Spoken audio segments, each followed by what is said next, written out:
Tapes and Tales. Well, welcome to the show. This is Tapes and Tales, and each episode we bring you 3 stories, all based on a theme, loosely based on a theme. The theme for this episode is family ties.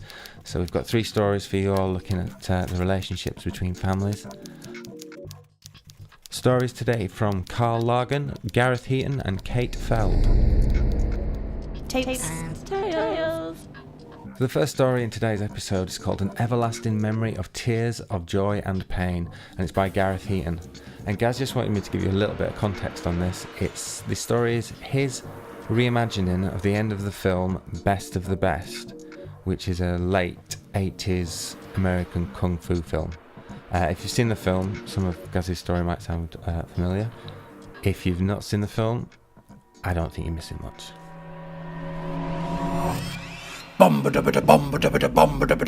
Opening ceremony time. Plenty of drumming going on. A lot of women leaning back, whacking pigskin. There's fleurs, flags, and the roar of 15,000 fight fans. In a startling revelation and a major insight into the psyche of the Korean people, the commentator reveals to us that they are as passionate and as wild about Taekwondo as the Americans are about baseball. Unbelievable. More waving the flags, a quick flash to a packed bar in America, and then a close-up on what appears to be a 7-strong enclave of American fans in the crowd, including the mother and recently lamed son of America's second-best Taekwondoer, Alex Grady. The teams enter the arena and flag madness ensues. They turn and face each other and bow, with the exception of the big baddie Daeon. Round 1, classical music buff Sonny Grosso versus Young Kim. Boom. He gets pasted. Korea 11, USA 7. Round 2, Buddhist boy Virgil Keller versus Han Cho. Pasted. Korea 20, USA 9. Round 3, Cowboy Belen Brickley versus Tong Sun Moon. A surprising bout as an overweight and sluggish Travis manages to force a draw. But unfortunately for him, the cocky bastard's arrogance is turned quickly to anguish after narrowly losing a game of the concrete block chop. Round 4, Alex Grady versus Se-Jin Kwon. After a motivational chat with his teammate Tommy and coaching staff, Alex enters the ring absolutely pumped. It's a good fight, the motivational chats have obviously worked, and Alex starts to help his team claw their way back up the points table. And gets a little scrappy at one stage, tensions are obviously high, then bam, Kwon does this mad back footer and smashes his heel down onto the shoulder of Alex. Now what I didn't tell you before was this is the first professional fight Alex has had in over 3 years, as he fucked up his shoulder in a previous competition. Now I don't know about you, but I'm almost starting to think that Se-Jin Kwon did this on purpose. The mucky bastard. Now there is big drama. All the team are on the mat. Big Frank reckons he should quit, but there is absolutely no way he's having that. Not our lad, not in a million. Pump it! Tommy, pump it! Screams Grady. His agony can be heard reverberating around the stadium as Tommy yanks his arm and relocates it back into his socket. Nice. He's back on his feet now, arms all taped up, and once again he's ready for action. Few slow moves in ring, bit of a step to the left, bit of a step to the right. Boom! Kicks him. Right out he goes. Se-Jin Kwon on his arse on the judge's table. Can you believe it? With one arm as well. Good work, Al. All's not lost. Korea 29, USA 22. The 5th and final round. America's finest, Tommy Lee, versus Korean badass, Daeon Park. Before the battle even begins, we can sense a bit of tension in the air. Immediately, Daeon takes the lead, issuing crushing blows to Tommy as he struggles to locate his composure. But luckily for us, and the US national team, and the US people, locate it he does. The match appears to become a little bit more even than we first thought. These two skilled martial artists trading blows in a spectacular aerial display. It seems to be going well for Tommy until, whoopsie, he's felled by a foot to the bollocks. Illegal hit! Illegal hit! Tommy limps around like an absolute Nelly and goes for a sit down. Daeon, seemingly loving it, stands there pissing himself. Although when he retires to his own chair, his face tells a different story. Se-Jin Kwon runs over with a bottle of water. You got a little bit of water, Day? Do you want a little bit of water, mate? Get rehydrated. Fuck off, lad. He whacks it out of his hand. Get that bloody water away from me. I've had enough of this, lad. I'm going to fettle him. Moments pass, Tommy's bollocks are veiled, and they're back in ring. Only this time, there's a little accompaniment. A lovely, uplifting backing track. Things just feel a little bit different. Tommy looks focused now, but twat! Again, he's slammed by an illegal blow. This is absolute madness. How much more can this lad take? Whoa, Hey up, he's straight back, and the music is louder than ever. Bam, bam, bam. Oh yes, come on Tommy. He lands a crushing blow. Bam, again, another crushing blow, right on Deon's head. It's 29-33, he's bringing it back. Surely the lads can win this. Surely they can. Slap, slap, slap. 31-33, 50 seconds left. And then something else happens. All lights are out now. The fighters find themselves under an intense spotlight. Every kick thundering throughout the stadium as if there was an atom bomb. Deon's now sprawled out on his belly. "This could be it! This could be it!" exclaims the commentator. Day slowly picks up his beaten head. Oh my god, his eye patch is off. Holy shit, it's milky. It's a milky one. Strings now, more spotlight. Blood. Oh hell, he's limping. 32-33, 34 seconds to go. Face to face now. Deon's there, whimpering and bloody. Tommy, cocked and menacing. Then, flashback. Black and white. Tommy's brother led on floor. His mother there screaming and cradling his dead head. An 11-year-old Tommy with an nice baseball cap on drops his ice cream on the floor, and it looked like he'd only had a couple of licks. Back to present. "Deon, that bastard, he killed me brother. I'm gonna settle this once and for all." Deon just stands there swaying from left to right. Now he's got two milky eyes, his face is purple, his outfit's covered in blood. Tommy's there poised, seconds from victory, seconds from avenging the death of his brother. His back foot twists, his knee bends. "I'm gonna fuck you up, lad." Uh-oh. Coach has spotted something's not right here. He's not happy about this. He don't want this on his conscience. "No, Tommy, no." Alex spots what's going on as well. He knows it's not a good move. "No, Tommy, no." But Tommy don't care. He's been waiting to take his pricker lesson for a good while. "Coach, he's gonna kill him. He's gonna kill him." Back to spotlight. On's all over the shop now. Tommy's poised, shaking with rage. "I'm gonna..." Buzzer goes. It's over. It's bloody over. Deon drops to the floor. His mates run in and drag him off. Whew, that was tense. I really thought he was going to kill him. Palpable relief among the coaches. Palpable disappointment among the teammates. Bum bada bum, bum bada bum, bum bum, bum bada bum, bum bada bum. Back to the drums and more clapping. Flowers are everywhere. The crowd are elated at the sight of the Korean team being awarded the medals. Everyone's loving it. When we see Deon receive his medal, as well as the physical pain, he just doesn't seem quite right. He seems to be in a great deal of emotional discomfort. Rest of the lads seem alright though. Woo! Korean hands hit the air. "We fucking won! Yeah! Come on! We spanked Uncle Sam and his big rothy arse! Woo!" And then the strings are back. Hey up, what's going on here? Deon's off. Painstakingly dragging his battered body across the mat. Where's he off to? Looks like he's heading towards his American opponent. The bemused crowd are in disbelief. They start taking to their feet to get a closer look at the action. As Deon carries hobbling over, we see Alex to Tommy's left start striking. Don't know what's up with him, I don't know if it's his shoulder or what, but he's really giving it some. Deon now, directly in front of Tommy, all teary and weak, begins to mumble. "To save a life in defeat is to earn victory and honour within. Your brother too was a great fighter. I deeply regret your loss and offer myself as your brother." Oh, bloody hell. What a gesture. Deon's yelling now, like proper sobbing. He lifts his medal off. Now Tommy's giving it some. The medal goes on Tommy's head. Now I'm bloody crying. Coach is crying. Alex is in fucking bits. A sustained group cry. And oh man, the strings, they're absolutely huge. Truly beautiful.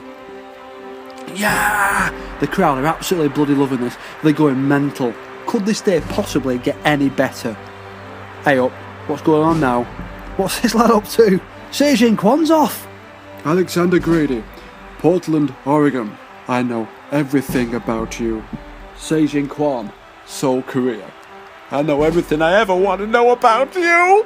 More medal giving, more striking, more hugging. This is unbelievable. The crowd are absolutely going wild. It's a proper freak out. "Yeah! Go on lads! Woo! Give your medals away! Does it still mean we won though? I'm not really sure. I don't know what's going on. I'm loving it though. Woo!" Now they're all at it. Medals and cowboy hats everywhere. Nice. Coach Kuzo is touched to his very core. And then, bam! Freeze for him. Alex and Tommy, hands aloft, proudly wearing someone else's medals and grimacing in the pleasure of an unearned victory. Tapes and Tales. An Everlasting Memory of Tears of Joy and Pain by Gareth Heaton. Great start to the show. So let's crack on with some more stories, all loosely based on today's theme, which is family ties. And this is a story from Kate Feld, and it's called Max and Bird.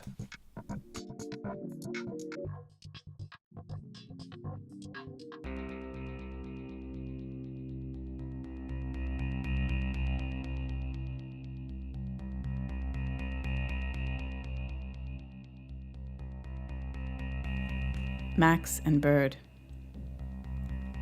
She picked it because they left you alone here. That was years ago, when the people with money didn't see this in-between bit, with its blank alleys and rick-rack fire escapes. But someone decided there's money in the Northern Quarter, and now there's no getting away from them. Meanwhile, Hazel's not getting any richer. Still at the cafe, slinging coffees, pinching meals, counting someone else's bills. Still playing the wrong CDs at the wrong volume and flirting too long with the drummer from Sully's band, cutting her eyes at the two suits pissing themselves to pay for their lattes. Becca turns the sign behind them. Cash out now, spray and wipe. Hazel's mind skips ahead and stops short. Empty Tate and Lyle packets are piled on the glass tabletop, and in the spilt sugar someone has drawn an elaborate picture of a bird in flight. Becca hears her curse and stops sweeping. Huh, that's beautiful. They look at it, and then Hazel snorts and wipes the sugar into her cupped hand. Could be a coincidence. Still, she's noted the direction the bird is flying in. When the two women lock up, footsore and sticky, Hazel puts the bag of day-old bread under her arm and wanders west over Thomas Street. The homeless guy is in his spot opposite the millstone, cap pulled low. She shakes a loaf of bread out and hands it over. Which way? She asks. He jerks a thumb toward Stevenson Square. Good as any other. Got a fag? But she's already gone. 2 years. No, 3. About fucking time. She fumbles for a direction, stretching out inside. There. No, damn it. Where Tariff Street crosses Hilton, she loses it. A minute. 2. Then the birds come reeling in from the north and light on the wires. They're jockeying for position, inching along the cable until their bodies make an arrow. South. Halfway down the block, a solitary pigeon swoops past her ear into an underground parking garage. She turns in, heading down, looking for the most likely place. There's an unused stairwell piled with old newspaper, a fire exit sign falling off the wall, and on the 4th step a woman sits, laughing silently. Hazel folds her big sister in her arms, feeling her wiry body stiffen, then suffer the embrace. Hey, shithead, she says, not managing to keep the tremble out. Why can't you just text me or something? Max shrugs. Ginger hair suits her. Lost my charger. And it's more fun this way. But it took you long enough. You weren't listening, Bird. You're rusty. Well, it's been a few years. Are you staying? No, just passing through tonight. Hazel sighs and waits for the favor. Waits to see in what way her sister's reappearance in her life will fuck it up. Your cafe, Max says. It has a cellar, yeah? We have to get underground. Hazel groans softly, her hand closing on the keys in her pocket. She likes this job, this city, this life. But Max always means transition. By the time they hit Tibb Street, the wind's picked up and she's running through her options. Too soon to go back north. Maybe Nottingham. She's heard it's good there. Or the one with a suspension bridge. Bristol? At the cafe, she raises the shutter enough to get the door open, and they duck under it. Max reaches back and pulls it down with a clunk. Is there a way to lock this from the inside? Even dark and wrong time strange, the cafe is reassuring. with the chiller humming and the smell of the pesto Becca made. They can't risk the lights, so Hazel rummages out the kitchen matches and some candles left from the wine tasting, hoping her boss isn't at the bar next door. Max calls up from the stairs. "Make us a cup of tea." Outside, the air is swirling with shite and the sky's gone the wrong color. All that plate glass is starting to make her nervous. And now rain. So heavy the crowd outside the millstone are pinching their smokes out and scurrying in. Hazel makes it how Max likes, strong and milky, 3 sugars, and carries the mugs downstairs to where her sister crouches next to a crate of olive oil. Hazel sits on the least broken chair. Max has a listening face on. "They're close," she says after a minute. "It's okay. Being underground will confuse them. They only see on one level." And then the noise. Like someone running something hard along the metal ribs of the shutter. Then the shaking. And a different noise, a wailing with no words in it. A noise from a mouth that didn't know any words. The tears came into her eyes then. Hazel always was the soft one.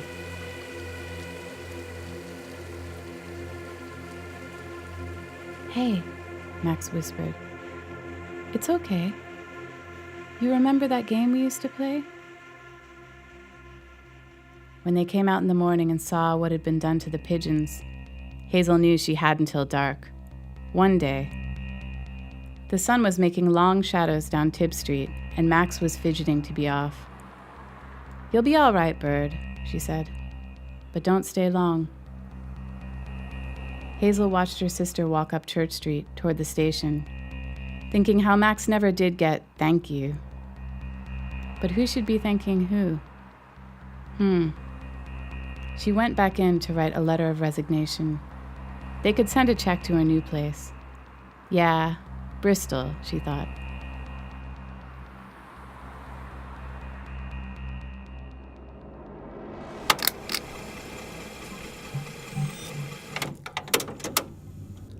Kate Feld and a story called Max and Bird. And just before we get to our final story of the show, I just want to quickly tell you about our new website. It's tapesandtales.com. We splashed out for .com. And we're on Twitter, we're at tapesandtales. We're now on iTunes, like a real grown-up proper podcast is. You can find us on Stitcher and Podkicker and all the kind of podcast aggregators, I think they're called. So you can search for Tapes and Tales and you can subscribe, and if you can, please leave us a review, a good one. Yeah, make sure it's a good one. So this episode, our theme is family ties, and our final story is this one. Zero Interference by Karl, Largen. From a point of zero interference, I watched them come into contact with each other. From one end of a busy Sunday city street, a woman kisses a boy, probably her son, goodbye. He appears to be about 9 or 10 years old and loath to leave her and the bustle around them. At the other end of the street, outside the photography gallery, a man puts out his cigarette and tentatively waves. He receives the boy in an awkward greeting and rubs the child's head. The boy self-consciously smiles, too old for hugs, too young for hugs. I continue snapping away with my camera, primarily at the celebrations in their background. A Chinese New Year parade of dancing dragons and firecrackers, brimming crowds bathed in the bright of afternoon sunlight, bubbling in the essence, the star of the east and spice. The two enter the gallery. It appears prearranged. The man rattles change in his pocket. The boy shrugs and looks back over his shoulder. I am still taking pictures as they pass me. I too go into the gallery a moment or two later. I'm professionally interested in the exhibition. It's the work of 3 men, 3 famous men, not normally noted for their photography. One a writer, one an artist, the other a film director. But on an imaginary Venn diagram, they all shared an interest in photography and recording, Definitely recording, in whatever medium. Also, they were all American. Not all American, though I'm unsure if this is of any relevance.